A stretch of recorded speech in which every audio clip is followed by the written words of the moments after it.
En France, 75% des installations d'éclairage du secteur tertiaire sont basées sur des technologies obsolètes. Néanmoins, il existe de nombreuses alternatives alliant qualité de lumière, durée de vie et économie d'énergie. Voici un tour d'horizon de plusieurs réalisations dans différents secteurs d'activité. Nous commencerons notre visite par le siège de Philips France à Suresnes. Les 23 000 m² de bureaux sont équipés de 4 000 luminaires. Ici, la lumière artificielle se définit comme le prolongement de la lumière naturelle. Ici, nous sommes dans une zone qui est aménagée en espace ouvert, dans lequel nous avons donc ces luminaires avec le système d'éclairage dynamique, donc Savio éclairage dynamique, qui permet de faire varier à la fois le niveau d'éclairement. Donc là, par exemple, je vais faire graduer parce que je souhaite à un moment donné avoir plus de lumière.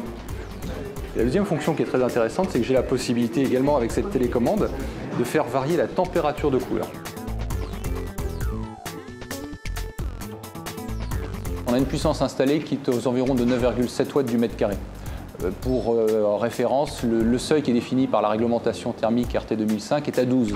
Et on a également, donc, avec les systèmes de détection de présence et de cellules photoélectriques, la possibilité pratiquement de diviser par 2 le temps d'allumage.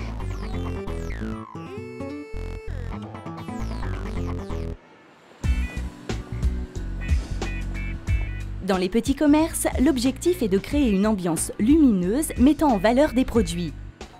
Pour cette boutique de vêtements d'enfants, on a utilisé des projecteurs de 35 watts afin de créer des points de lumière. La technologie des lampes à décharge céramique garantit ici une faible consommation sans négliger la qualité de lumière. On a décidé de mettre en vitrine un éclairage permanent, de sorte que la nuit, la vitrine soit aussi un vecteur de communication. En revanche, pour tout ce qui concerne le magasin, le but était plus de montrer les produits en tant que tels, pour vraiment décider l'acte d'achat.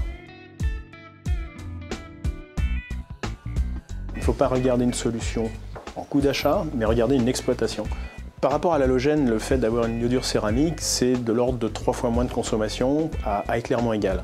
Toujours par rapport à une solution halogène, on multiplie pratiquement par 5 la durée de vie d'une lampe. Donc ça signifie quelque part beaucoup moins de maintenance.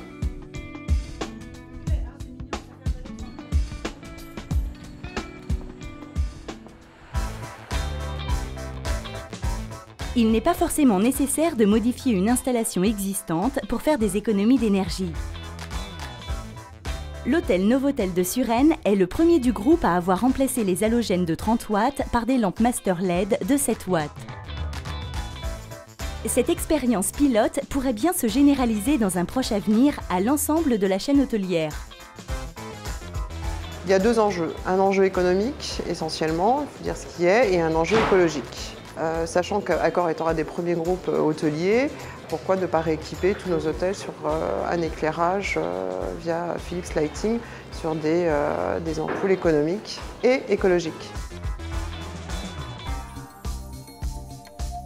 On estime que remplacer les installations d'éclairage actuelles du secteur tertiaire par des solutions alternatives permettrait une économie de 6 milliards d'euros sur la consommation électrique.